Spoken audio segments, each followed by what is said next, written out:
Hello, everyone. Can you hear me well? Yes, loud and clear. How's it going, everybody? Thank you, everyone, for coming so far. We have a few people in chat, looks like. So this is a special episode of Into the Shadows. We have a special guest, Steve Kulls, if anyone's heard of him, known as the Squatch Detective. He's a seasoned Bigfoot researcher and has appeared on several shows.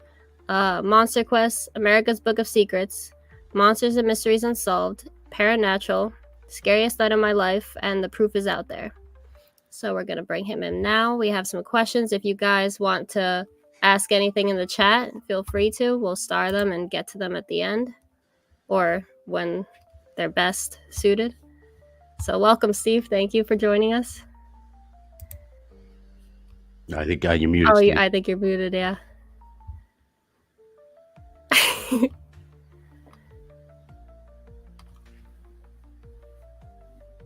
I don't know if he's still muted. Yeah, it's my stream deck. Oh, there we go. How's it going, man? Welcome to the show. Thank you for having me on. Of course. Okay, so let's just get into it. Sure. You were a private investigator, or are you still a private investigator? I retired from being a private investigator last October. So, okay. Yeah, I was a professional investigator for a little over 34 years. Oh, wow. Okay. And would you say Bigfoot hunter, cryptozoologist now? Or what was the term you'd be? Oh, I was a professional real world investigator for 34 years. Now, I'm still who I am in the crypto world. I consider myself a Bigfoot investigator, a Bigfoot researcher, whatever term. I wouldn't necessarily call myself a cryptozoologist because even though I did a show for Nat Geo called The Truth Behind the Loch Ness Monster. Okay. I dabble in that stuff very little, the other cryptids. If it comes across, I may deal with it, but normally I don't. Okay. Would you say that your private investigation, the years of your private investigation work help you in terms of all this Bigfoot stuff? Great question. Absolutely it did. I went to school for criminal justice, so you learn a lot about criminal investigation, how to move forward. Throughout my career, I was trained as a forensic interviewer. Oh, I was trained in neurolinguistics. I was trained in body language interpretation. Okay. So a lot of times, they would call me in to certain areas to say, hey, we don't know if this guy's doing this or not. Can you sit down and talk to him? Yeah. And I would prepare an interview, sit down there and talk to him, and using psychology, try to elicit a confession from them. Oh, wow. That's definitely perfect in figuring out who's hoaxing or anything. Yeah. So could you tell the difference between someone who thinks they saw Bigfoot, but it could be something else, or someone purposely making it up, or... Oh, absolutely. Yeah. In many cases, you can. It's not 100%. None of that.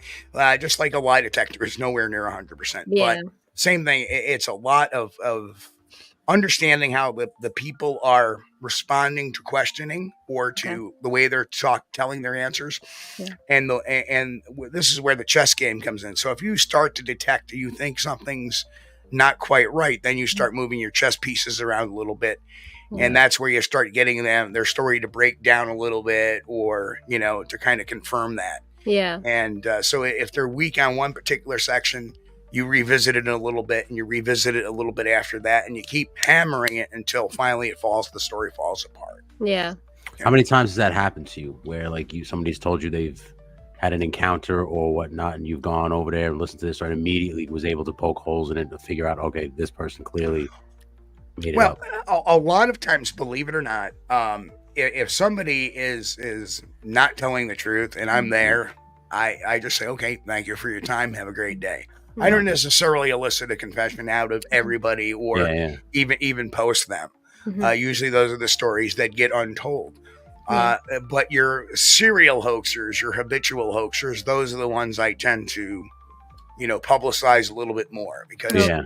a lot of people don't realize that many people hoax for the reason of psychological reasons. That's the number one reason why, is they want to feel special. They want to belong to something. They want to elevate themselves amongst a community. So that's the real reason why they're doing it. It's because of some psychological need, not something nefarious. Yeah. Okay. You know.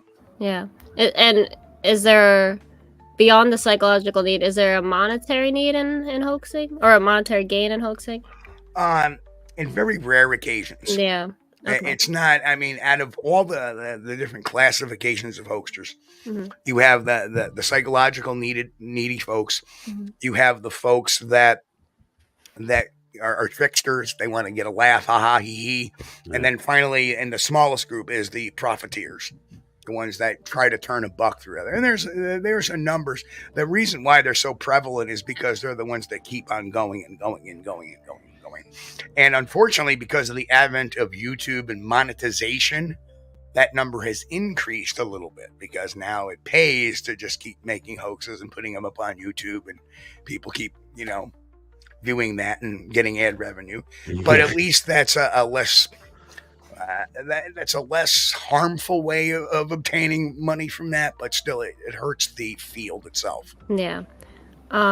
So is it easier to tell if someone's hoaxing if you're questioning them, or could you tell like a already recorded interview with someone if it's a hoax or not? Well, depending on the type of interview. Okay. If you're sitting there and watching a very heavily edited interview, it's kind of difficult. Yeah. Okay. But if you're watching a natural flowing interview, like on a podcast, you're sitting on a podcast or you're sitting there on a show and you're talking to somebody and you're like, hey, how you doing? The first thing you do is when you interview somebody is you get a baseline. So as I'm talking to people, I get a baseline of how their normal body language is, their eye movement, their eyebrow movement, what their forehead does, how they're sitting, how they're talking, how they're positioning, how they're moving their body, and how they're speaking. Mm-hmm. So once you get that normal cadence and rhythm, when you start asking them heavy questions and stuff that's more pertaining to that mystery, a lot of times what you'll see is you'll see this come up when they're not telling the truth. Oh. And that is indicated, and that's something we learn as children. Is you ever see a little kid? I didn't take the cookie from the cookie jar, right?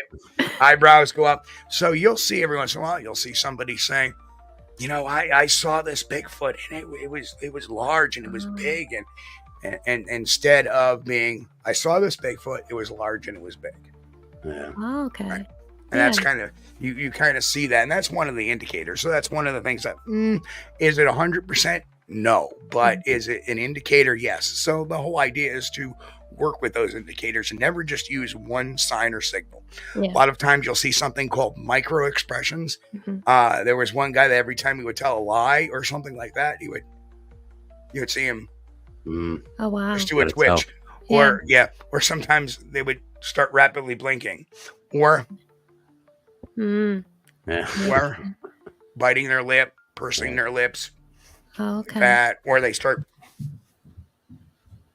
covering their mouth. Yeah. Other people will show stressors, but women will start showing stressors by playing with their hair or tugging at their earrings. Oh. If you get a wider view of the person, sometimes you'll see their hands and they'll be sitting there going. It's like fidgety. And that's self-soothing. Yeah. Okay. Right? Yeah. Sometimes you'll see people go like that a lot of times when they're talking and they're self-soothing. Yeah. And then there's one that it's really hard to see, but you'll see every once in a while. I'm going to swing back out. You'll see this. And they have their hands over their, special parts. Yeah. We call that fig leafing. Fig leafing. And that is another term of being very, very defensive. Okay. You'll see people, shrink in. You'll see people lean back. The people that are engaged and stuff, you'll see them sitting relaxed. Sometimes they'll lean forward. Yeah. And that means they're very engaged and they're comfortable with what you're saying. Okay. And when you start to see that, you start asking a certain question, you'll see this type of move. Now they're trying to get distance. Yeah. See, it's all like literally these little psychology things. Now, are they 100% all the time? No. But cumulatively, that'll give me a tell. Yeah. And it'll give me a way usually on how to steer a conversation. Okay. Now, did Did you have an experience that led you to say, "All right, I'm done with private investigating. I have to now. I'm going to start I don't say courting Bigfoot, but like I'm going to go down this road now and start to investigate this phenomena because of something that happened to you."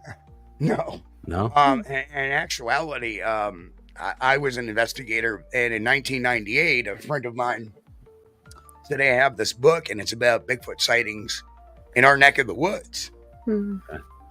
So I started thumbing through, and I go, "I bet you this is all a bunch of bullpucky." Yeah. Right. And I found out after interviewing all these folks forensically that no, they actually believed they had seen something. I'm not seeing any deception at all. I'm seeing people being I'm seeing reactions like hair standing up on their arm. I'm seeing jugular vein distension. I'm seeing sweating. I'm seeing shallow breathing, almost as if they're reliving their encounter. Yeah. I'm seeing signs of potentially PTSD. So to me, I'm going, they saw something that shook them. Mm-hmm. Yeah. So that's telling me, and some of them were police officers. So, and some of them were firefighters. So these people are pretty brave folks. I remember one guy, he did 2 tours in Vietnam as a U.S. Marine.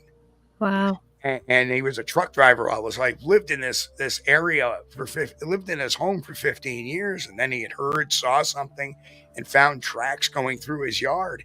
And the first thing he says, "Oh yeah," he goes, "Look, meanwhile, he's like breathing heavy, and he goes, "Yeah, I look under the stairs. I have this big floodlight now, so if anything ever comes through, I'm gonna see what that bastard is." And yeah, completely, bugged out about it. There was no doubt that he had experienced something. Yeah, that's crazy. So, do you think? But let me just follow up on that. Yeah, I did have 2 of my own sightings many years later after I got into it. Oh, okay. In 2011 and 2012. Just to answer that question. Oh, awesome. So you have had legitimate experiences. Okay. Yes, absolutely. Awesome stuff, dude. What was your question, babe? So I'm personally torn on whether Bigfoot's like flesh and blood creature and like a paranormal thing. What have you come across in your investigation? I don't know what I believe. And you know what? A lot of people get really touchy on that subject. Yeah.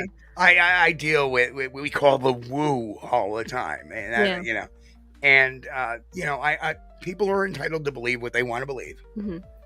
But it's been totally my experience that, including my own sightings and what I've heard from other witnesses, that what we're dealing with is a flesh and blood creature.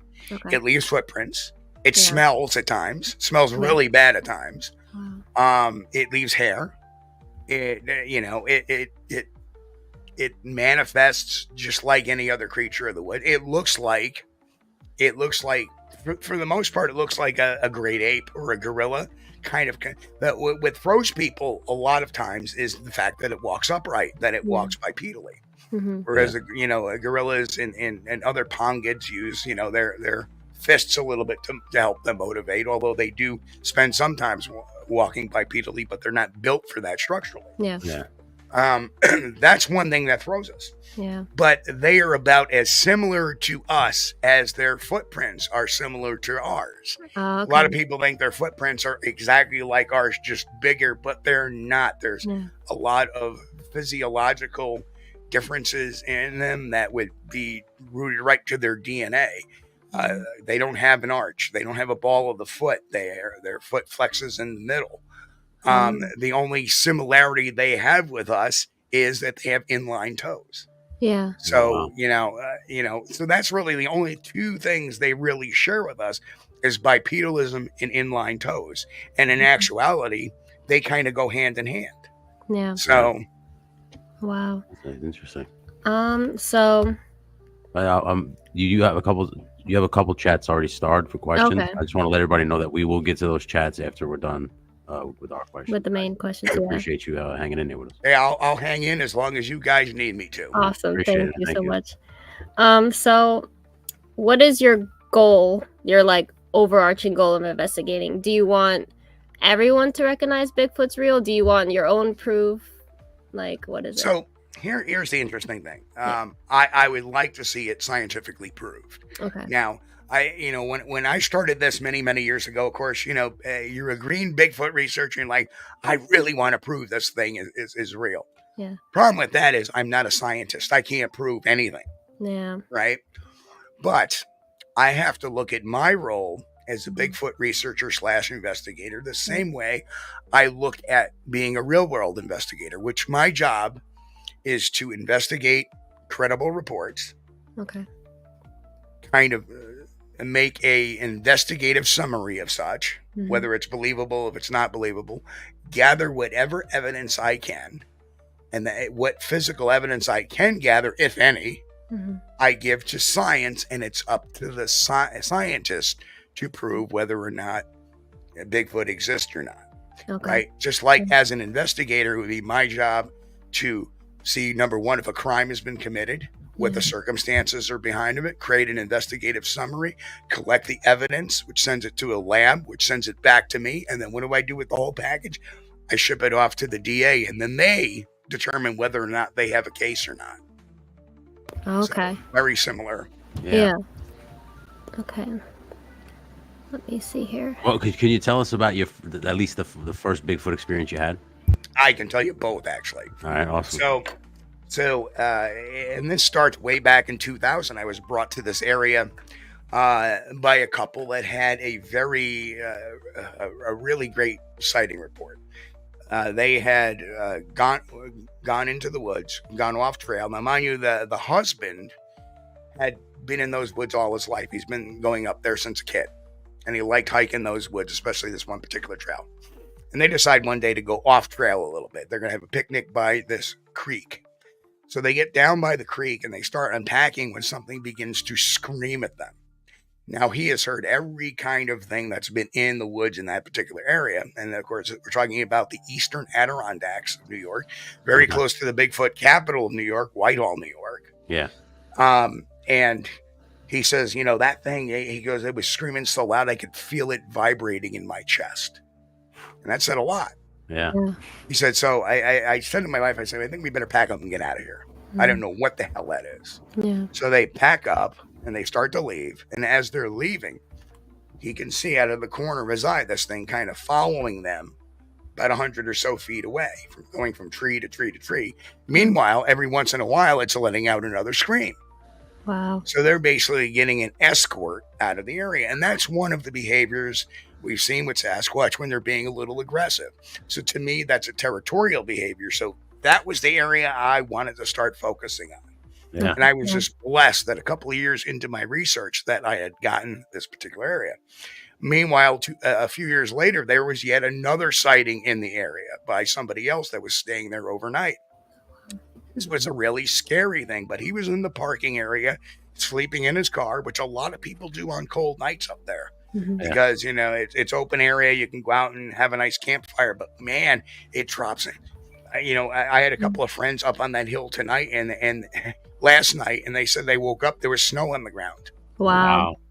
So because it is elevated, it's up on a mountain. It's up on a mountain. It's up, where right now I'm about 30 feet above sea level. That's about 1,800 feet above sea level. So it's a little bit of a climb. Yeah. So this guy had, woken up in the middle of the night. He's like, oh, I got to use a tree. And he goes to open the car door and he hits something and he looks down and he sees this hairy thing. He's not quite sure what he's looking at. And he looks up and there is a Bigfoot looking down at him. Wow. And when he looked up at it, it just kind of looked at him for a second, looked away, and then just walked off. And that's a very home ranging type of area. Of course, close by the area, but it's not quite where the other couple was. Still off a ways. So I go up there, and so I've been doing research up there. And in 2006, I managed to be doing some research up there, and something we hear come from our 7 o'clock. Mind you, it's dark now. 7 o'clock, moving off to our 11 o'clock. And we get hit with this horrendous odor. Boom. Wow. Smelled like death, skunk, musk, wet dog, all garbage, all rolled up into one. Wow. And as quick as it was there, it was as quick as it left, just like that. Oh, wow. Right. So we say, well, let's start. It's dark out now. We had gone in there. It was kind of late in the afternoon. Now it's, it's November. So it gets dark pretty fast. But let's go get our night equipment. As we're walking out, we see this track right off the side of the trail. So we go out, we cast it. The next day I come back, and the day I find the trackway, it had a 42-inch stride going up a 20-degree grade.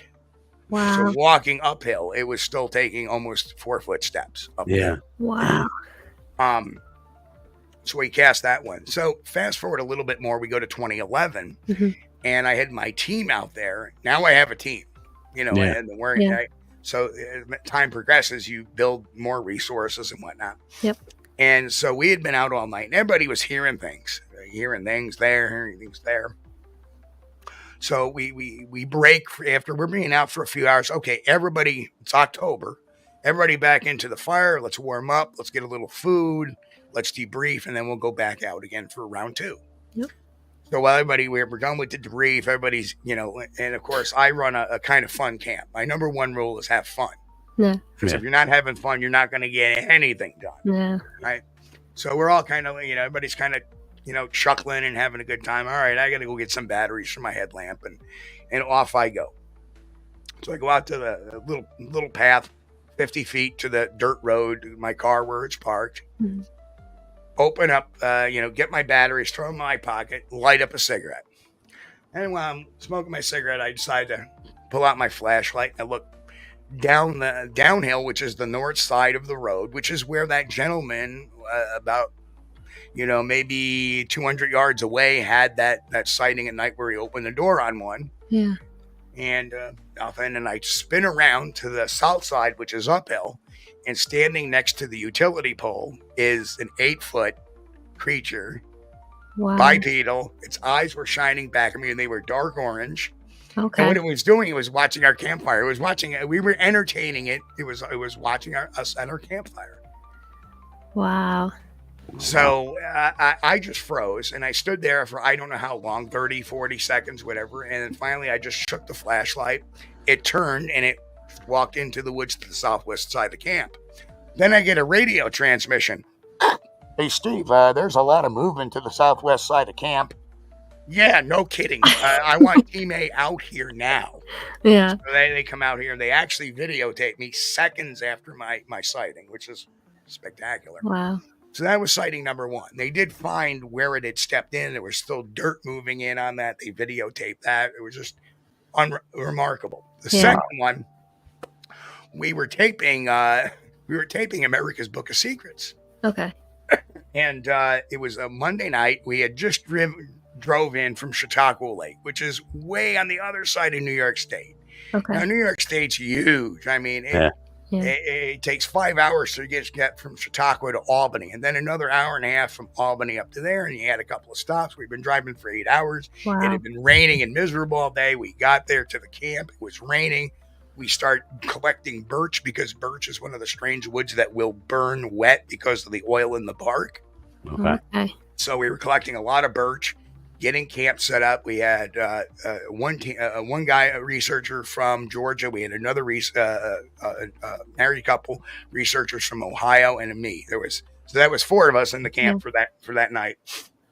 And we set up the tarp for the base camp and where we were going to cook and eat. And we set up our tents, and I had an equipment tent, and then here comes, History Channel. We're not going out tonight. We're beat to heck. It's raining. It's miserable. Yeah. We just want to, eat, and we want to go to bed. Well, can we do some interviews? They did our interviews. They left.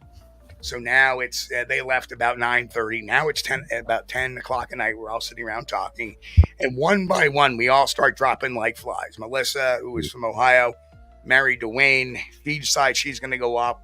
She goes off, and Jeff, who is from Georgia, he turns around and he goes, well, I'm going to get my pillow and blanket out of my Jeep because I'm not sure. It's the first time I'm using this tent. So he kept his pillow and blanket, in his Jeep until he was ready to go to bed because he didn't want a wet pillow and blanket. Yeah. Just in case the tent had a problem. Yeah. So he gets his pillow and blanket and off he goes to bed. So me and Wayne, we're up and we're the 2 smokers. We're sitting there having a couple of smokes and all right. Cigarettes, not anything else. Yeah. No, I want to clarify that.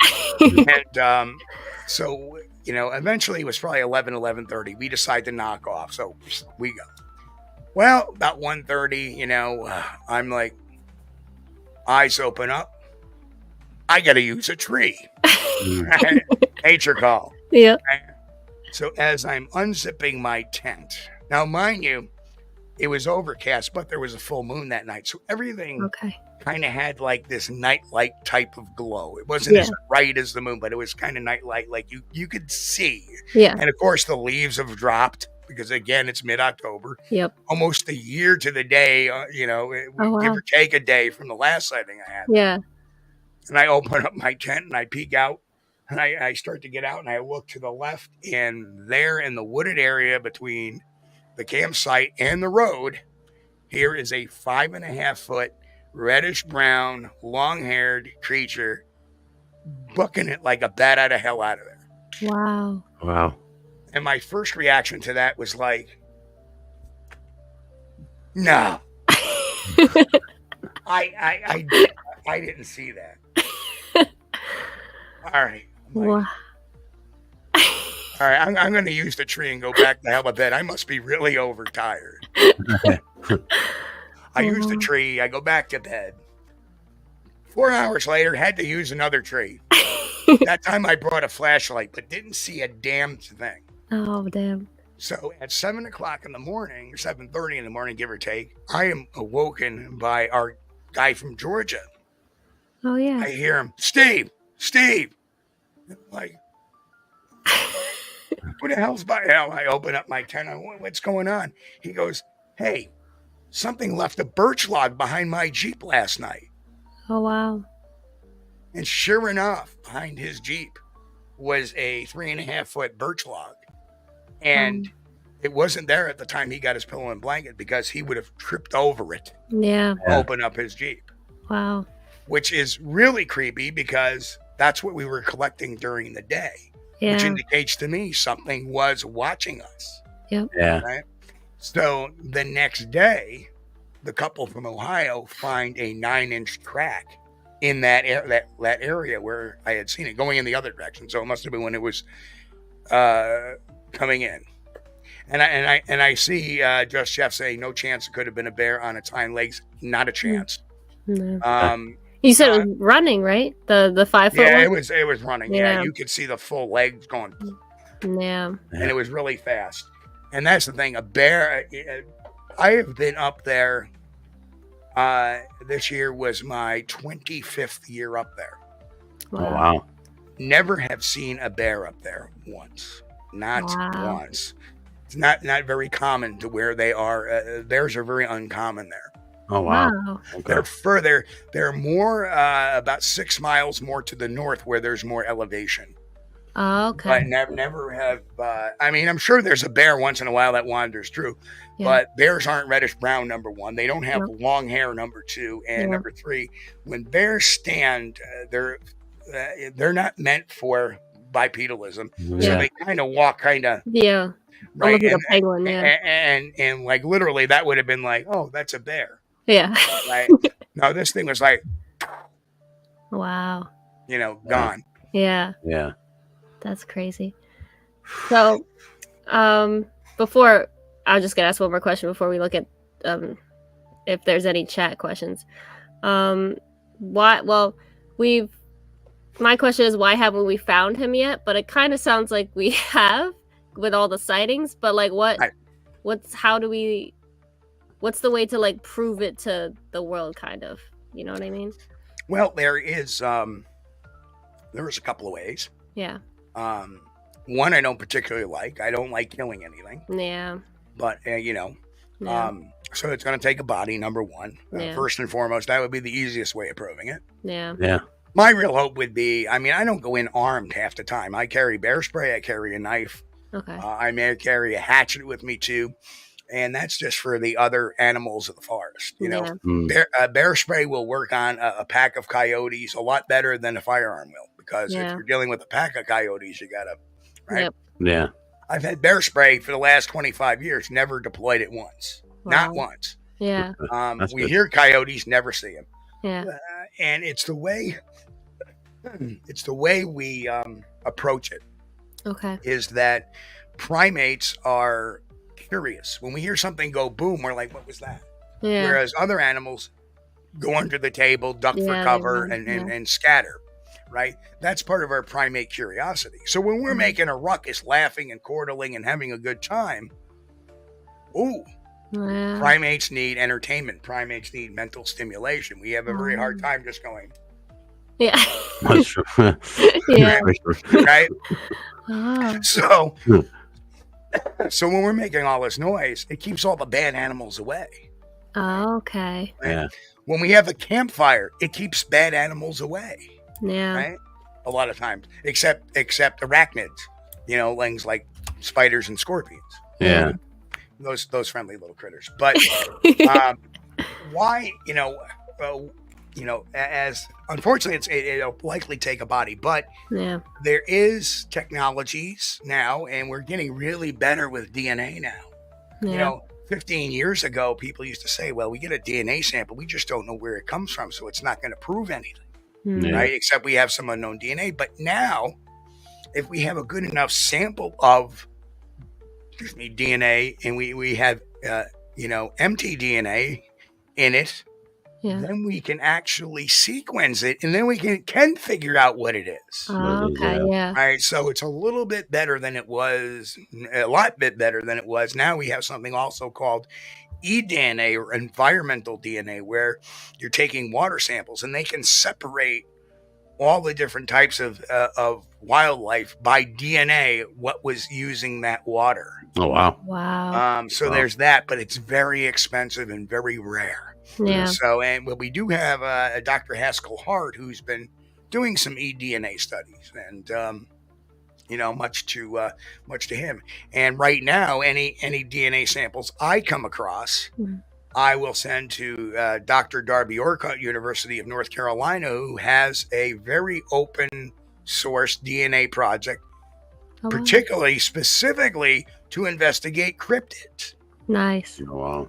And what he is not a DNA scientist. He is what they call an organizational scientist. Okay. So his job is to, I have DNA. I'm going to have a geneticist called in. I'm going to have a forensics guy called in just to clarify how it was collected, see if it was collected properly. And he's going to put and then depending on what the DNA is, he's going to have the particular expert from whatever field it comes from to take a look at the DNA sample. Wow. Oh, wow. So very, very, very great way of planning this, in a very unique thorough way as well. Yeah, very thorough. Yeah. Or that it is what it is. Have you, in your travels, found or what you believe to be infutable evidence? Like, this is definitely, in fact, evidence of a Bigfoot, apart from like maybe a footprint or something? Have you sent something off to like a lab and been like, you tell me what this is? Not yet, but hang on one second. Yeah. I'm going to give you a little surprise. Oh, nice. You could find Steve Kulls, correct, on a bunch of different TV shows now. Yep. We'll go over that at the end. Yeah. So last May, there was a sighting report in the Helderberg Mountains of New York, which is just north of the Catskill Mountains. Okay. Catskill has had plenty of reports. And what it was a wildlife rehabber was releasing some possums into the wild with her son, who is, 21 years old. And the son said, okay, good, Mom, you're releasing those. I'm going to go down here and look around for some mushrooms, right? Okay. Or some good morels and whatever. So he starts walking down the trail, and all of a sudden he stops and looks, and here is this 7.5 foot, 8 foot tall creature. And he goes, it was really strange. He goes, it had brown hair, but it had this rock over its head, like it was going to bash something. Oh, wow. And then it saw him, and it kind of just dropped the rock and walked off. Wow. Wow. Okay. So I go out there, he shows me everything. And while he's showing me where it was standing and everything, it was standing on the other side of this little stream. And I look down the stream and I'm going, wait a minute. Put my gloves on, reach into the stream, and I pull out what appears to be the base of a broken green beer bottle. Oh wow. Okay. And on it, it had a shard, like a lip. Yeah. And of course, it was fragmented. It could be very sharp, Yeah. especially if you step on it, Oh shit. Yeah. which may explain why the Squatch was picking up a rock because it got angry. Oh, Wow. right? Yeah. And I picked that piece of glass up, and why wouldn't you know, there was some brownish red along the lip Wow. of that. Wow. So I carry a DNA kit on me.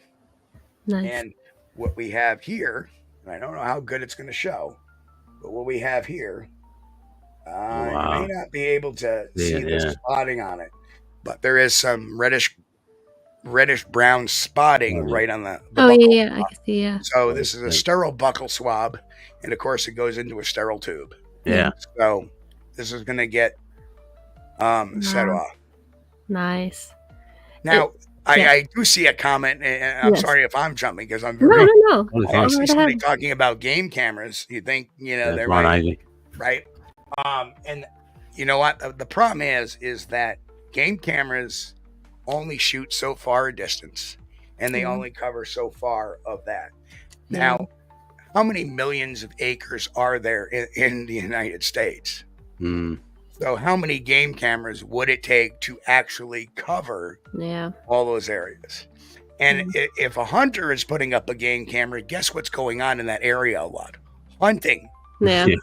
So you're not talking about an ungulate like a deer or a canine like a coyote or a wolf or a bobcat feline, or you would not, you're not talking about those. You're talking about a primate that sees a lot of activity, understands that a gun, because of the bang bang and watching things, may understand that that is something they don't want to tangle with.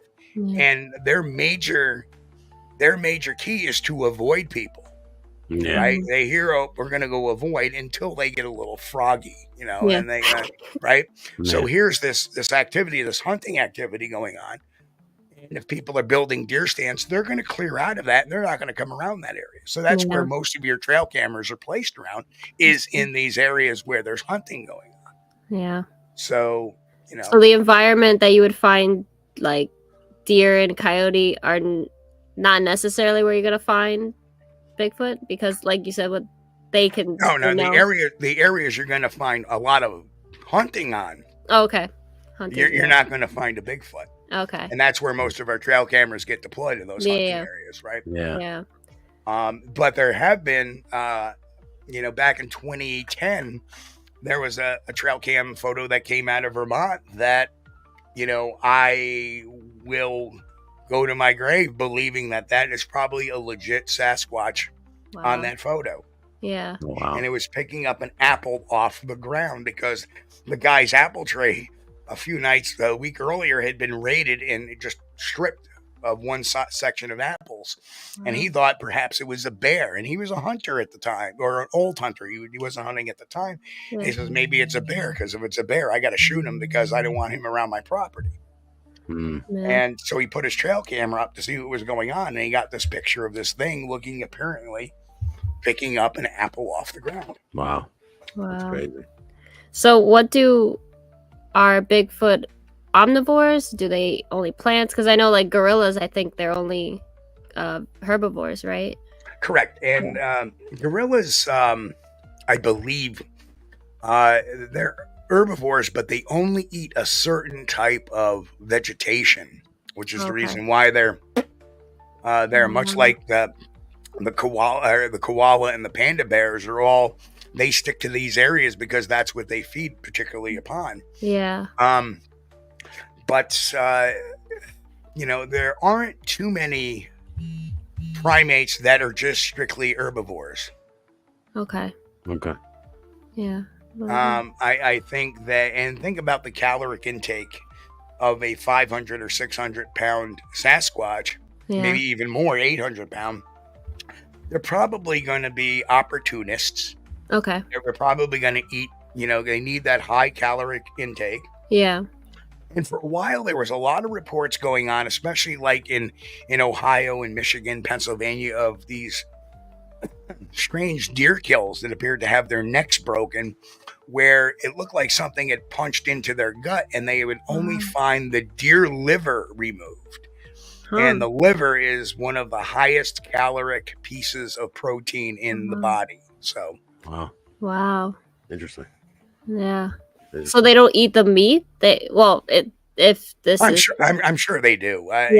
Like I said, this may be like chimpanzees. I'm sure, and bonobos and billy apes, and even orangutans. Yeah. I'm sure there are cultural differences between different groups of Sasquatch. Okay. In other words, they have their own, because of where they live, they might choose to eat a different way or eat different types of foods. Like, why would I bring an orange into the woods and try to give it to a Bigfoot? Because Bigfoot probably has never seen an orange before, right? Yeah. Okay. Oh, wow. So you would have to be very, understanding that, like in the Pacific Northwest, there's reports of them grabbing fish out of, rivers and streams. Yeah. Okay. That's something that probably a Bigfoot in the Adirondacks would not necessarily do, depending on where it was. Yeah.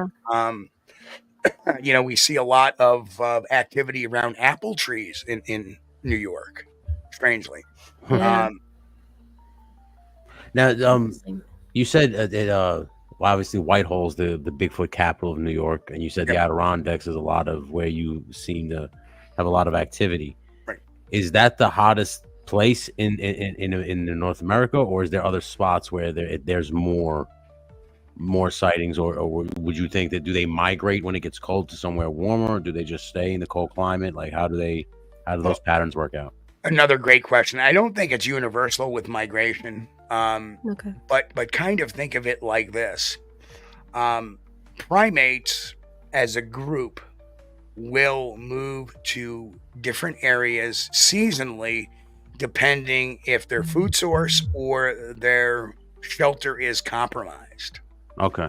So what we see is the part of the Adirondacks that's very active with Sasquatch around Whitehall is covered with birch, maple, oak, which guess what happens in autumn? It's why we call it the fall. All the leaves come down. Yeah. So there's not much cover. Yeah. And the deer tend to migrate away from that area as well during that season. Yeah. Well, what happens is what you have is just maybe 15 or 20 miles away, you have the Green Mountain National Forest in Vermont. Okay. And that has deciduous fir trees, which stay green all year round. Yeah. Which leaves a lot of the snowfall off the ground. Allows for some cover. Pine bark and pine needles also provide a form of nutrition as well if they're eaten. Okay. Right? Yeah. And guess what? Smack dab in between the Adirondacks and the Green Mountain National Forests, Whitehall. Oh. So, what we see is this at the middle of December, we see sightings dramatically decrease in the Adirondack State Park, and they seem to move over to Vermont until about May, June, July. And then everything starts picking up again over in the Adirondacks. Okay. Wow. Let's see. There's a couple star chats. Yeah, why not? He's covered some of them. Wait, which one did I see? Let's see. This one you said that he's a flesh and blood creature. I believe they are a primate. Now, whether I don't think they're a spin-off of the Homo genus. Okay. There have been some Homo species like Homo habilis and Homo naledi that did have some inclination that they had a mid-tarsal break like a Sasquatch, but had inline toes.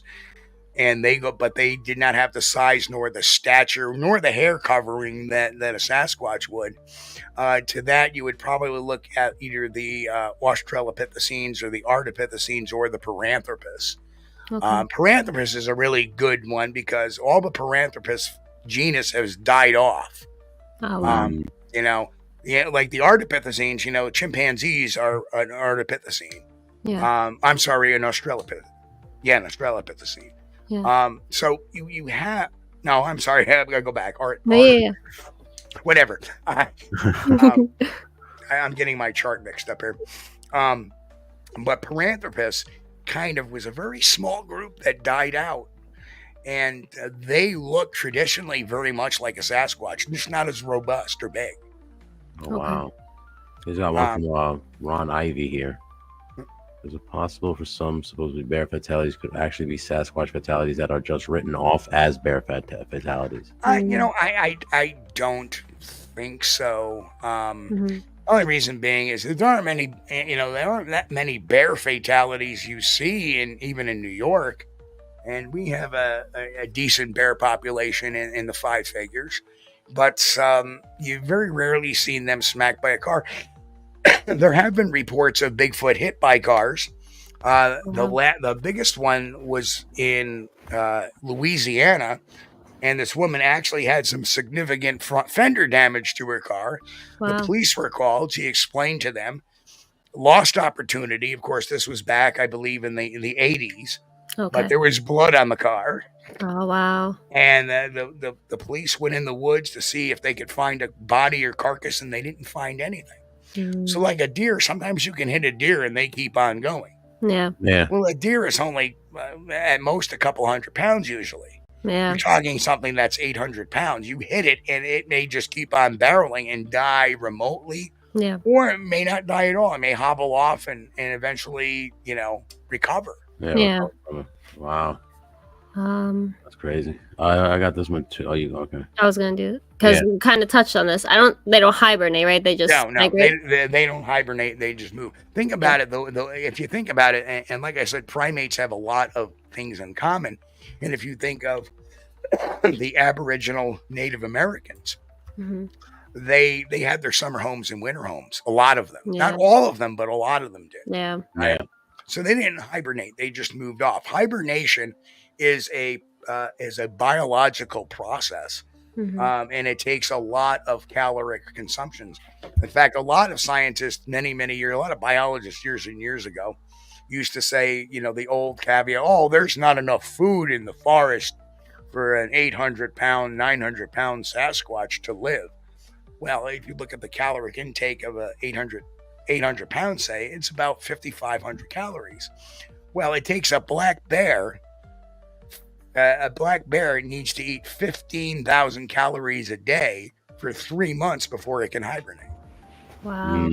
So that argument is very rarely used by scientists anymore. Yeah. How do you feel about the Patterson Gimlin footage? What is your thoughts on it? Yeah, I feel that the Patterson Gimlin film is, I lean more towards the authentic side than I do the side that it's not authentic. And the reason why is it has the most important thing in film. You want an easy way to determine a hoax in film. You don't get any details. Oh, look at this film I filmed last week. Here it is. Right? You don't get the who, what, when, where, and why, or any of that. There's nothing. A story is only as good, or a film is only as good as the story behind it, right? But with the Patterson film, we know the who, we know the when, we know the where, we know the why, we know the sequence events, the timelines, the weather. We know all this information. Yeah. And it's remained consistent. We even know what camera made it, right? Yeah. Wow. And because of its consistency, despite some attempts and even some hoaxed attempts at saying that I was the guy in the suit or I made the costume, they, as an investigator, looking at this, excuse me. Yeah, of course.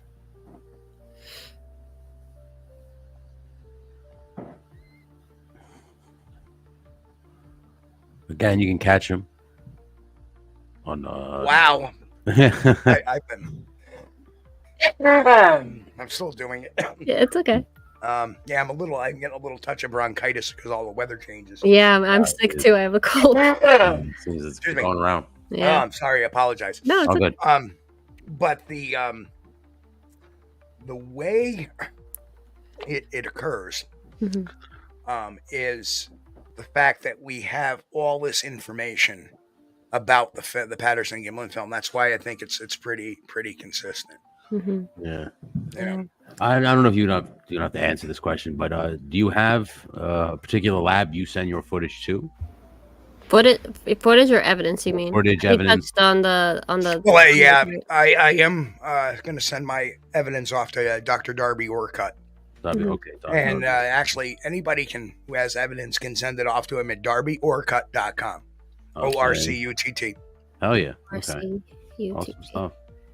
I mean, that's because he touched on most of the questions that they have here on the star chat. Yeah. The ones that are left. I have a few more questions on here. Yeah, go ahead. So you said before that you don't investigate other cryptids, but you'll like if they pop up while investigating Bigfoot.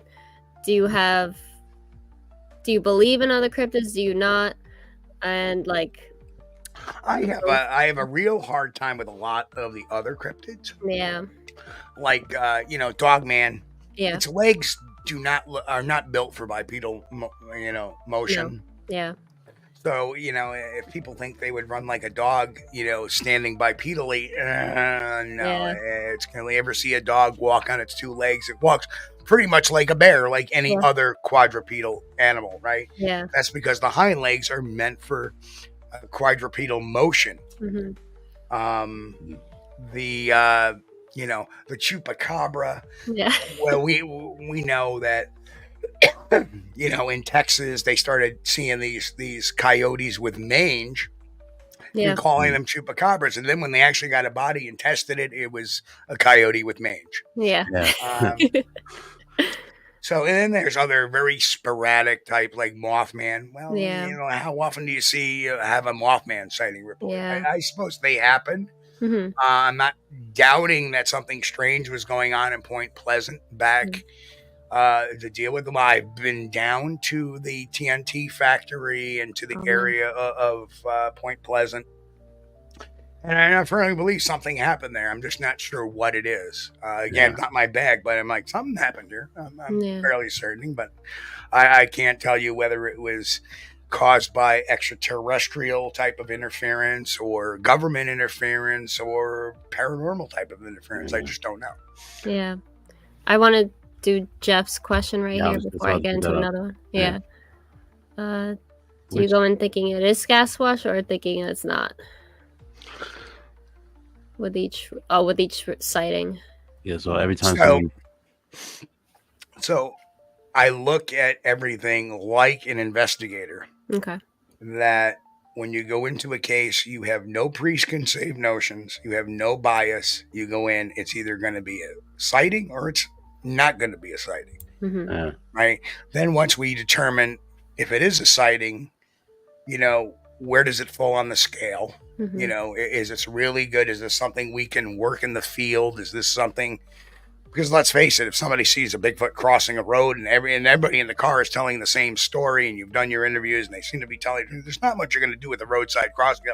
Looking around, see if you can find some trace evidence and then move on, because that's what we call a home range thing. The chance of recidivism, it's not going to cross the road at the same spot again. Yeah. Right? So, but it may be another case where, like in the case of the couple I was talking about earlier, that got chased out of an area. Now that area, because it's acting territorial, that may be an area we want to keep sticking out and seeing if we can't get a similar reaction or get some kind of reaction, and we did. Yeah. And then finally, if we do believe it's BS, well, why is it BS? Is it because somebody misidentified something? Is it because of a hoax? And then if it's because of a hoax, what's the motive behind the hoax? What was their intentions behind that hoax? Yeah. And to me, at the end of the day, coming to a conclusion with any one of these answers is a job well done. Yeah. It doesn't matter if it's pro Bigfoot or it's not. It's a job well done. We can put this one to rest. Yeah. The reason why I don't believe it's bullshit is because I've had 2 of my own sightings, and I've talked to plenty of witnesses, including plenty of law enforcement, firefighters, PhDs, scientists that have been in the field that have had their own encounters. So I have no, I know it exists. Yeah. It's just sometimes it does get a little like, oh, here comes another video that's garbage. Or, oh, here comes another claim. Oh, look, somebody's posting all these tree bends again. Without any other supporting evidence behind it. What makes you think that it's a Sasquatch? Oh, look at this tree bend. Well, yeah, I'm from the Northeast. I see plenty of those due to ice storms. But then other things can happen too. Like a windstorm can knock a tree down and it comes down, bends something over, and that tree that's broken eventually rots and it's gone. And now you have this bent tree. Yeah.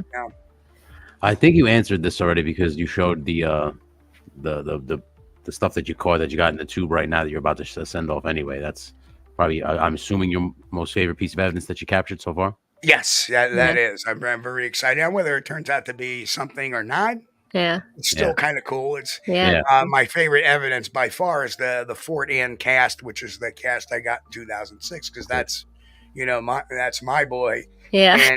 And coincidentally, a year and a half later, another researcher cast a similar footprint, having the same toe anomaly, having the same callus on the foot, about a mile away, a year and a half later. And the toe, and a lot of times when we measure tracks, we look at, heel toe length, heel width, and toe splay.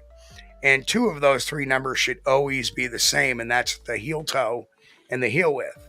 Right? The toe splays should always be different because in a biological foot, the substrate changes on a bare foot. So more dirt will get under a toe here or there or a rock, and it'll start spreading those toes apart. Right? Wow. Right? Yeah. If it's a stomper, that toe splay never changes. Yeah. Oh, okay. It's always the same. So that's how we can tell the difference between a biological versus a stamp. Oh, I see. Wow. And one more. And believe it or not, this other track had the same heel toe, same heel width, but different toe splay. His was wider and his toes were more clearer than my cast. Oh, wow. So that made sense because as it went deeper into that substrate, it pushed those toes out farther. Wow. Wow. You got a question from Enjo. So what about the John Keel referred to as big hairy monster being different from Bigfoot? What does that say? Sighting or report? I don't know who that is. Is that I am familiar with some John Keel work, but I'm not referred to as big hairy monster being different from Bigfoot sighting a report. Okay. I'm not familiar with that. Yeah, I don't know. Let's see. I was gonna ask you about the demonology stuff. Yeah. So how long into your Bigfoot studies or investigations did you get into the demonology, or was it before or during? It was about 2010 I started getting an interest. Okay. And I joined a local paranormal group. And that local paranormal group in 2011 ran into a demonic case. And they left the family hand high and dry because they were like, well, we don't deal with that. I didn't like doing that at all. I don't like leaving people on a stick. And there's a lot of stories, and it's a very detailed. I tend not to get into those details because of what may happen. Yeah. Okay. Yeah. But that's how I started my journey. And by 2013, I was running my own group. In 2012, I became ordained, and I got trained by Father Billy Clark. Old holy Catholic priest. Nice. And I became a demonologist basically. And although like I said, totally different aspect. I don't really say it too much. I don't advertise it too much. Yeah. I did it not to prove anything, not for any glory or because that would go totally against the premise of being a demonologist. Yeah. And I did it strictly to help people and, try to get these people in crisis. A lot of times, and most of the time, you don't have a demon. Sorry. Yeah. Because everybody thinks everything's demonic. Yeah. People have said Bigfoot's demonic. Yeah. They're Nephilim. Yeah. And they don't even understand that Nephilim is not even in the the Nephilim being fallen angels is not even in the Bible. Yeah, no. Yeah. You know, it's off a non-canonical book called the Book of Enoch that was, you know, in a lot of religions considered heresy or false teachings. Yeah. So so you said it was because you wanted to help people. I don't like bullies. No. Don't like bullies. Yeah. And I saw that. I saw these people needing help. And maybe there was a little fascination because, you know, hey, you know, I think about my background is you know, very deep into psychology, and you know, it was, and some of the experiences I had at that very first demonic case was quite unusual in the fact that I saw like voices, like backwards voices talking backwards, reversed. And electronic manipulation. Wow. We did not even see until it was time to review the audio. Wow. Oh, wow. Like, for example, a recorder stopping. The voice came over we were doing the ghost box. And that was the time we were using the radios, the cycling radios. And we heard this very female voice come on there, sounded very evil, and basically said freaks. I'm like, oh, and I'm like, so I start talking some more. I go, you know, I'm not talking to you. I'm talking to the other spirit that we feel is being restrained by you. We want to talk to that, right? Yeah. And then it turns around and says goodbye, same voice. And I tried for another 15 minutes trying to get that to talk. Nothing. Picked up my recorder, closed off the recorder like a paranormal investigator does. Okay, we're now closing this recording off. You know, it's now Bob at 7:05, blah, blah, blah, blah. I hit stop on the record. I get to blip. I turn it off. I go to review it. It stopped recording when it said goodbye. Wow. Even though it said it was recording. Wow. Holy shit. That's crazy. That was, I remember calling somebody 1 a.m. going, you are not going to believe this. But the damn recording cut off when it said goodbye. And wow. And we have another recording that actually has me clearing that recording. Oh, wow. So like you said before, how some people think Bigfoot is demonic. How does your, if you have any religious beliefs, how can you balance demonology and Bigfoot? You know what I mean? Because some people think you can't really combine the two. I don't know. Do you know what I mean? I understand that perfectly. Yeah. You know, how is it as an investigator? I can jump into investigating a civil claim at the same time I'm investigating a criminal investigation.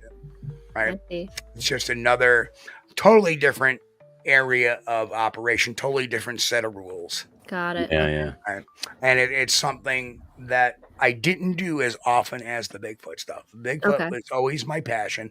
Yeah. But hey, you know what? I would go on these little ghost investigations with people once in a while and do it. And ran my own group, and we would do investigations, and we would deal with people's houses, and just, it was something else to do.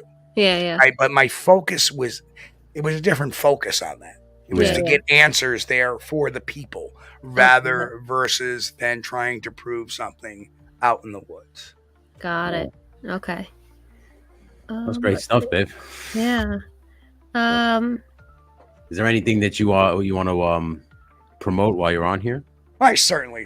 I just actually came out. I've written 4 books in my day, and they're all available on Amazon. My latest one just came out on June 1st. It's called The Psychology of Bigfoot, and it's a guide to understanding Bigfoot claims. And it's got a lot of Bigfoot examples in there. And at the same time, I also try to marry it with some real world examples like true crimes and stuff like that, how the types of behaviors and the types of attitudes we see. Yeah. Because when you hoax something, essentially it's the same thing as committing a crime. When you hoax something, you lie, you deceive. It's all has to do. It's morally wrong. Mm. So is theft. So is murder. So is they're all morally wrong. So the body reactions you get in forensic interviewing somebody that's hoaxing something is essentially the same thing. Oh wow! Right. Okay. It's the same type of reactions. Oh, yeah. And I talk about other stuff that something, like Dunning-Kruger effect, and how people, even though they can see the evidence in front of them, refuse to see it, and why they refuse to see it. Wow. Stuff like that.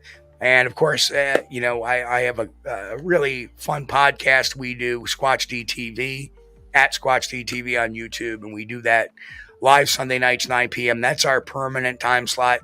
Okay. Right now, we're currently doing podcasts on Wednesday and Fridays as well for just an hour, just to get, keep everybody in the loop of things and having fun and talking more about the topic. But we may be cutting that down a little bit because Steve has got some stuff he's got to do. Yeah. Oh, man. But I got 2 more questions on my end, and I think there's 2 more in the chat. But how do the shows, either Bigfoot or paranormal shows, how do they help or hinder either paranormal investigation or Bigfoot investigation? Great question. Gotta say that was a really good question. Thank you. I really don't have much to say about paranormal shows. Okay. And the reason being is there's a lot of them. Yeah. God, there's a lot of them. I remember when I started this, there was just like a couple. Yeah. 2, 3. It was Ghost Hunters, Ghost Adventures, and Paranormal State. Those were the big 3 at the time I started doing this. Now, and you know what? Some of them I rather enjoy. Yeah. Right. Some of them I'm like, yeah. But, and I know they all come with their own bit of controversies. And the paranormal, I tend to stay away from the controversy stuff. I ignore it. I don't really follow a lot of social media when it comes to the paranormal. Yeah. However, the Bigfoot stuff, Finding Bigfoot was a great show. Yeah. Their season 1, at the end of season 1, the entire team almost walked off due to bad editing. Wow. They were editing it to make things seem like they were other things than what they truly were. Yeah. And the team that was on there at Finding Bigfoot felt that, hey, listen, if you're going to mess with our reputations, we're out of here. Yeah. So that they've kind of succumbed to that. Yeah. The other problem is, and I've actually helped produce a couple episodes of Finding Bigfoot. Oh, wow. Because they asked me to kind of site coordinate some things and witness coordinate with some things because of who I am and Yeah. And I've known Matt Moneymaker for a long time, Cliff Barrickman for a long time. Yeah. And so I was helping with that and on a couple of episodes. Yeah. And, when I was there, I could see that, they wanted to do more investigating, but it was like, oh, come on, we got to wrap. Come on, everything's on a time schedule. Yeah. So they had very little time to do what they needed to do. And of course, what did the show focus on was a lot of tree knocking, a lot of whoop calling. And, so it made people not think that all Bigfooting is just going out, rapping on a couple of trees and whooping, and that's it. It's not. There's a lot of other long-term stuff, like looking at sighting reports, determining what kind of sighting reports they are, determining if they were, right, and then mapping them out, and then looking at areas, seeing, a lot of ecology, biology, stuff that you got to take into consideration. So that's what, the good and the bad of that. The good of it, though, was, it made the word Bigfoot not a 4-letter word so much anymore. Right? So that was the one good side. It did promote a lot of awareness. Yeah. And it did turn a lot of non-believers into believers. Not that I care. Yeah. It is what it is at the end of the day. Yeah. Now, the show Expedition Bigfoot, we have a lot of issues with that show. Yeah. Season 1, they claimed, here, and I remember on my podcast covering this, that this is very strange, folks. And I remember showing this picture. Here is so-and-so and so-and-so walking in, and the caption is, oh, here we are walking deep into the woods of Colorado, yada, yada, yada. And next to them, you see very clearly tire tracks in the grass. I'm like, what? Yeah. And then they had this episode where there may be a Bigfoot in the Cinnabar mine. This is an old Cinnabar mine. And they go climbing into this all. Turned out the Cinnabar mine, which is a very toxic substance. Yeah. Turns out it was an old gold mine, and that the whole show was filmed on the Antoine Ranch. Wow. So, Oh my gosh. so Yeah. what am I thinking of that show? Yeah. Right. Do you think it sets you guys back though? Because like a show like that now comes out and kind of is counterproductive to the other to finding Bigfoot. Hard to say. Hard to say what effect that one really has, because even though for those in the know, we can expose it pretty easily a lot of times. Okay. For the most part, they're coming off as believable. Unfortunately, you look at shows like the Russian Killer Yeti program that came out talking about Dyatlov Pass. Dyatlov Pass incident. Yep. And them showing that made up picture of what apparently the Sasquatch in the snow. There are so many people believe that was actually a picture taken by the people at Dyatlov Pass. Yeah. And that they had found that. And all the scientists on the show were actors, and that can set you back.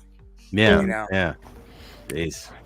You mentioned tree knocking. Is that a real thing that Bigfoot does, or is that just like a natural phenomenon or something? Well, here's the kicker. Yeah. And I did watch your video. Yeah. Yeah. So let me put you in the hot seat for a second. Was that kind of a remote area you were in? Not really, right? It was. There was a small town there, but like it was a nature trail off, and it was a nature trail, so we had walked off. So it was. Yeah. I don't want to say it was secluded because there were. It was houses in the close distance. by. Yeah. But where she was when she knocked on the tree, we were kind of far. It was kind of secluded. Yeah. So have there been? Now I don't know if you know or not. Have there been Bigfoot sightings in that area? That's why we went. Yeah, that's why we went. We looked at a map or something of like nearby. So there have been Bigfoot sightings in the area. Yeah, and tree knocking specifically too. Say you're getting the okay sign. Yeah. See, now you're putting some stuff together. Yeah. Right. You didn't do what everybody else does. I'm just going to go out my backyard, knock on trees, see if Bigfoot's there. No, I think it was an hour away from us too. Yeah, it was. Now here's the beautiful thing about this. Yeah. You knock a few times, and you got a knock back a few times. Yeah. Mm-hmm. So it's either going to be one of a couple of things here. Yeah. Okay? Or one of three things. Yeah. It's either going to be a woodpecker, which it did not sound like a woodpecker. No. Yeah. It's either now we're down to either human or Sasquatch. Yeah. It was also a snowstorm during it, so I feel like there weren't people out. Yeah. And the reason why I say that is because you got a few knocks in return. Bang, bang, bang. Yeah, right? It was crazy.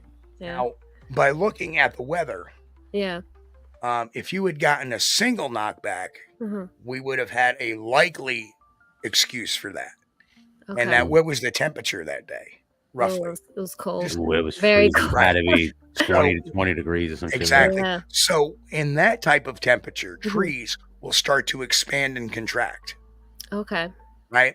Yeah. And where I used to live, I used to have a lot of trees around me. No Bigfoot. I know there were no Bigfoot. And I would go out and I would take my dog out and, let my office assistant who's asleep in his chair over there. Yeah. I would walk him at night, and all of a sudden I would hear, tree knock. It'd be right there, and there's nothing there. Yeah. What it is, it's the tree expanding and contracting.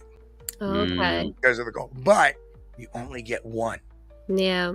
Right? Oh, wow, okay. So that's why I was saying, we can take that one off the table because you got several in a row. Bang, bang, bang. Yeah. Yeah. Oh, wow. So very interesting. So it's either a human or a Sasquatch. Yeah. That's what I think. I'll take those. I'll take that. Yeah. What else? Is there I think that's it. No, okay. I got one more question. Yeah, go ahead. So I think there's a phrase like amateurs built the Ark and professionals built the Titanic, something like that. So is there such a thing as amateur Bigfoot hunters and professional Bigfoot hunters, or? And if so, like who should be That's a going tough to one. investigate. I look at it this way. Yeah. I don't care who goes and investigates as long as they're Okay. using proper forensic collection techniques. Yeah. As long as they're making their decisions based on what they see, not what they believe, or what the facts are versus what they believe. Okay. Right. Yeah. And as long as they make their beliefs based upon their investigation, not about what they heard on the internet. Yeah. Okay. You got one more question right here from Ron Ivy. Let's see.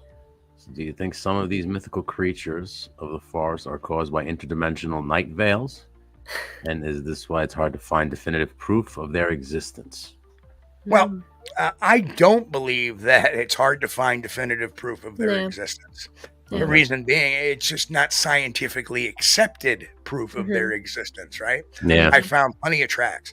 I have, I had a sighting in 2006 that I investigated with my old mentor, Bill Bram.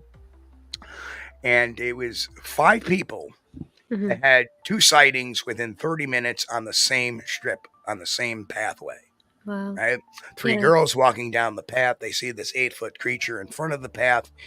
It kind of grunts at them. They turn around. They run back up the trail. They get 2 guys, one who returned from the second Gulf War at the time. Yeah. Iraqi freedom. And they escort them down the hill. And as they're going at the end of the hill, they notice that there is now a tree down over the path that wasn't there when they first. So they walk them to their car and they decide, let's go back up let's go back up the path and take a look around. And as they're going up there, corner eye, he can see the Bigfoot crouched down behind a brush pile. Yeah. And they turn around and they get out of there. So I went up to that brush pile. Yeah. And I actually tracked it walking down to the road through because there were broken branches, just like, see, that's the other portion of this is that not only do you need to know all this, but you need to understand tracking, animal tracking, scat, predation, all of that. Yeah. And I'm sitting there going, that's a break. And it's up at the 5'10" level, 6 foot level, because as they're walking through the woods, that an 8-foot creature, is walking through the woods. That's where its arms are going to be pulling those tree branches down. So it's not getting whipped in the face. Right? And I see all the matted down grasses, no tracks. New York's very hard to get tracks in. Follow that right down to the road. Okay. I'm done. So that's why I think there's plenty of proof that they're there. Yeah. It's just, accepted scientific proof. Yeah. Now, I know it's an odd question to ask, but Alfred asks, is there like a price on a Sasquatch's head? Like, has anybody said if you bring it in, if somebody brings me an actual body, this is how much it'll be worth? $6.95 a pound. No, it depends. Are you talking about the loin where we can make some nice fillets? Or are we, I assume it's like you can sell it to like a museum. A museum. I don't think we want to put a price because we don't want people to go and start hunting them, right? Well, there is a lot of different things. I mean, could there be a price? Well, number one, if you find a body, you got to taxiderm it. Yeah.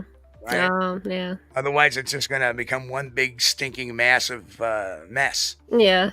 The other thing too is that you got to give some of it up to science to test it. Right? Yeah.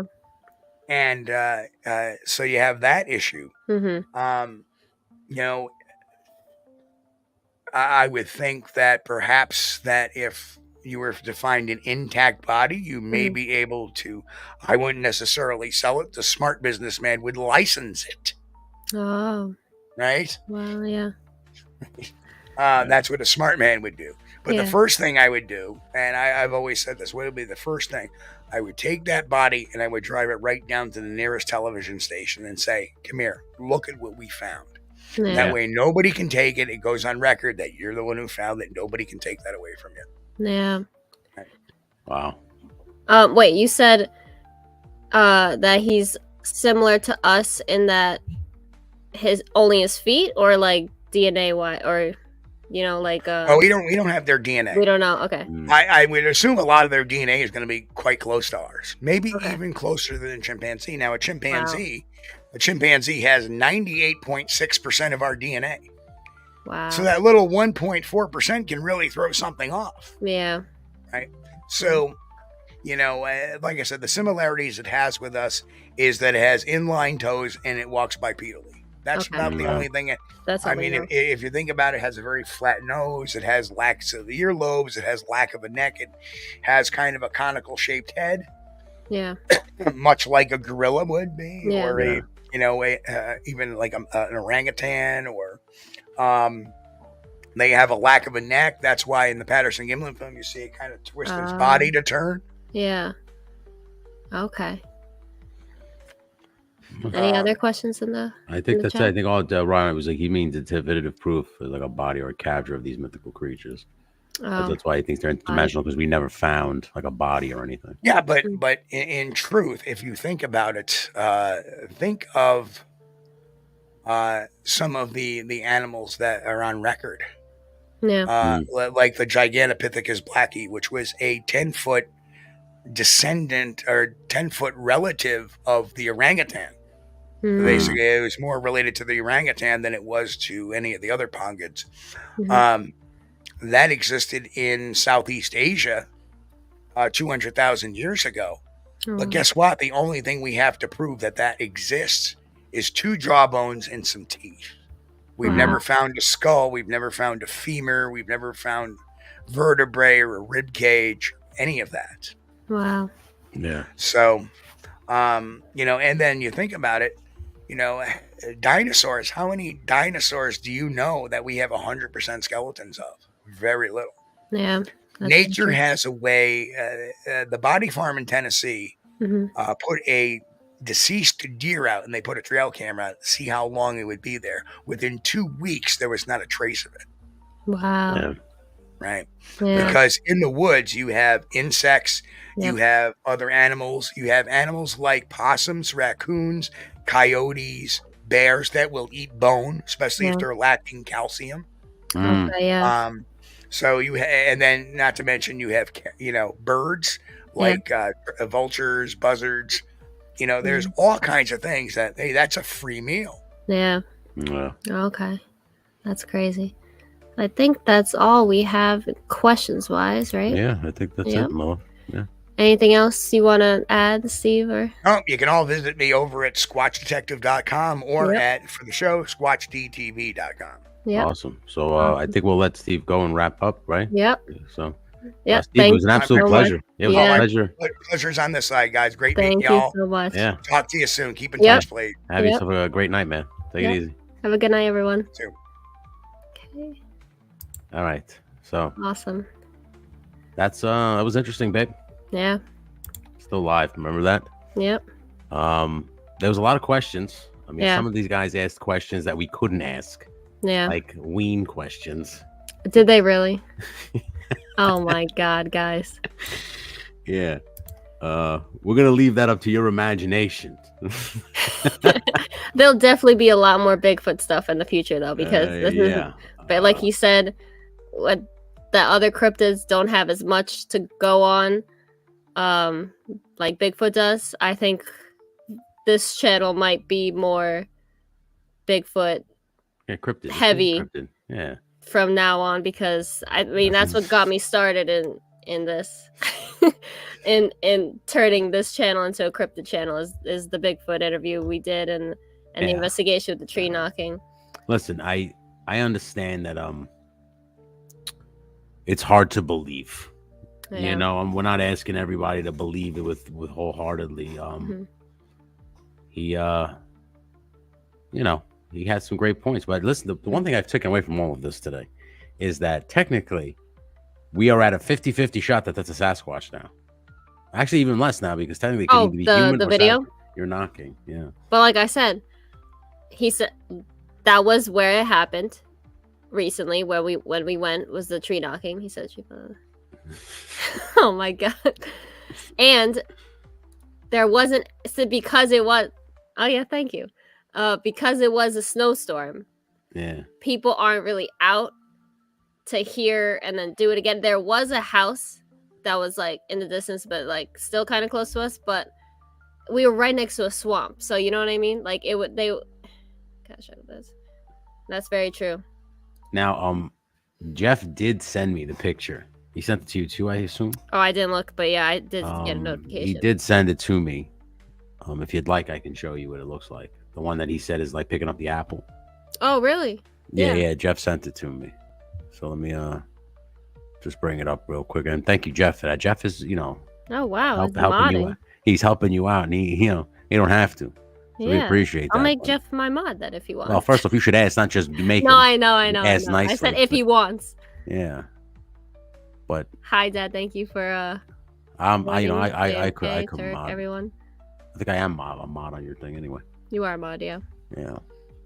But no, that's cool. Let me see. I think I have it. He sent it to me right here. Did he? Yeah, I just didn't get to open it. I'm trying to see where it downloaded because I saved the image that he sent me. It's pretty crazy, I will say. Wow. Yeah, what did it save? Let me see. Oh, let's take the download. And what's really awesome is that he's New York based and that we're pretty close to. I don't know if he knew that though, because he kept talking about New York, but I don't think he knew if we were. Yeah. No, I mean I'm gonna hit him up again soon and see if we can figure out some more. So this is what Jeff sent me, everybody. Yeah. So that is basically the image of the guy of the Sasquatch picking up the apple in front of the tree of the story he was telling. That's great. I know some of you guys came in later. Yeah. So Jeff sent you more that he didn't send me. He said. I didn't send you the other ones. I sent Tony. Okay, but yeah, so it's pretty crazy with but he also said, and so that photo next to it, the spots are showing you what those spots are. Now Jeff sent me two things. Jeff sent me a brown bear that does have kind of longish hair, and he has another picture of a bear literally standing and walking. But that's the question. There was one video of a bear with like its paws were hurt and it was walking, but it's not the same walk. You know what I mean? Because here's the thing, like it says the stride of a Bigfoot compared to the little quick like of a bear when it's on two feet. It's not the same. Yeah. And bear feet and humanoid Sasquatch feet don't look the same. But I mean, I'm not saying that every sighting isn't a bear. You know what I mean? Because people could be mistaken. Like I said, stranger things have happened. That's what this channel is about, is it not questioning the unknown, right? Yes, and into saying, the unknown. I hope you have more of these interviews because that was interesting. Like I said, believe him or not, that's what the beautiful thing about these cryptids is it's up for interpretation. You can believe it, you don't believe it, you don't want to hear but it's funny though, because I was very on the side of not believing in Bigfoot. Yeah.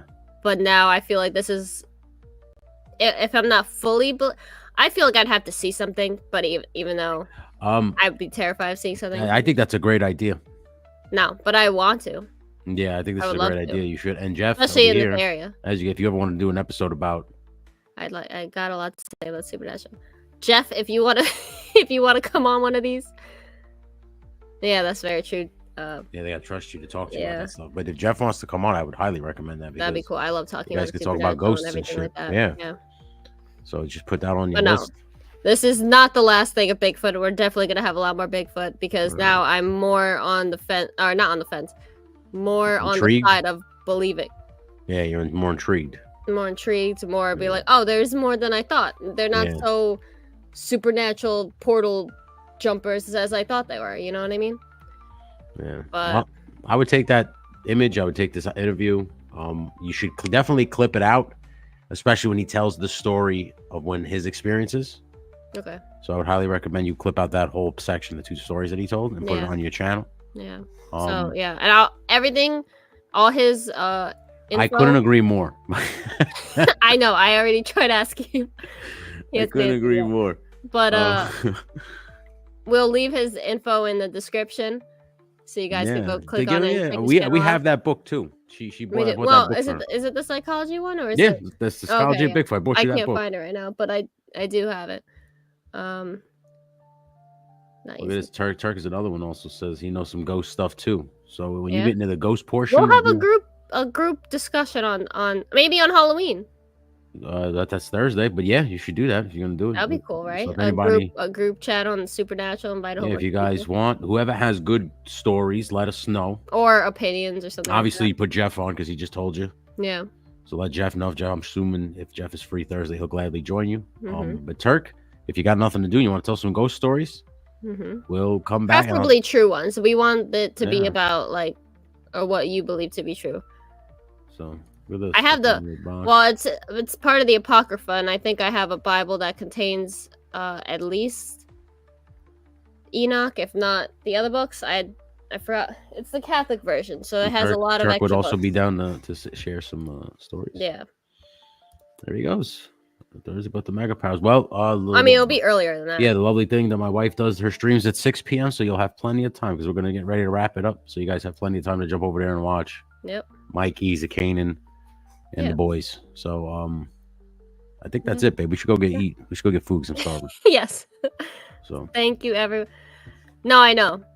Okay, so it doesn't. So it's the Apocrypha that has it, but mine has a shit ton of new books in it that normal Bibles don't. But no, I know. I've read parts of the book of Enoch. I appreciate you, Ron Ivy. Oh my God. I appreciate all you guys coming out and hanging out and watching. Thank you, everyone. Thank you for sending questions in. Yeah, I'm glad you had some fun. And behaving in the chat relatively. Yeah, I'm glad you had some fun. Hold on, let me answer Jeff's question. Yeah, like I said, I'm glad you guys have some fun. Make sure you have a good time over.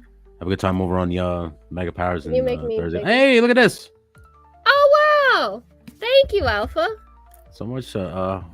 Bro Keeper says, "Go eat." We will go eat. Hold on, we will definitely go eat. I'm gonna give you this little thing because he gave you a super chat. I hear whistling. Do goblins whistle? Only when they're calling other goblins. I hear whistling. Do goblins whistle? Only when they're calling other goblins. I always forget that you I know it's looped. What was the book he said? Judas? Get some turkey things. Is that Old or New Testament? Mikey knows me too well here. Get some turkey things at Dunkin'. Yep. That's how you know he's a true member. Yeah. I appreciate you, Mikey. Thank you so much, bud. Oh, look at this. Ben Joseph knows Little Bear. Yeah, it's the best. Hold on. Go eat. Message me later. We definitely will. I don't see it right now. I'll let you know. Nico, check out the whole show. It was a good interview. Man. Yes. So I appreciate you guys. Oh, yeah, definitely rewatch it. And check his channel out. I'll post it in the thing. Thank you, Alpha. Sick bastard. Thank you, everyone, for showing up and asking questions, like I said. But yeah, definitely go check out Steve Kulls, Squatch Detective. And yeah. We'll see you Thursday for some ghost stories. If you have a good ghost story, let us know. We'll send you a link. You can come hang out. Yep. And tell us your story. Until then, have a great night on the Mega Powers. Mikey, break a leg. Zakanan, break a leg. And catch Punk with Toys tonight at 9. And we will see you on the other side. Ooh, spooky.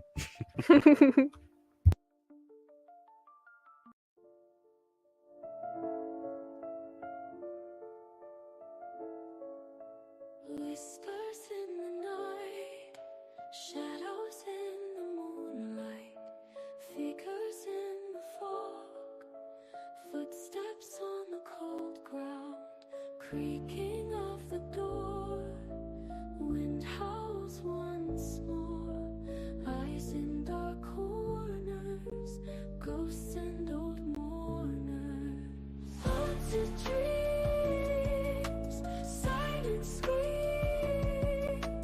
Mystery looms in darkened rooms. Turns glowing dim, faces looking grim.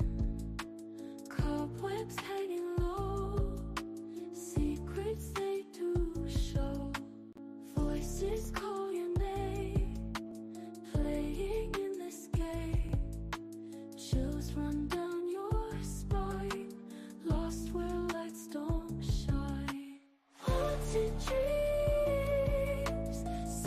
see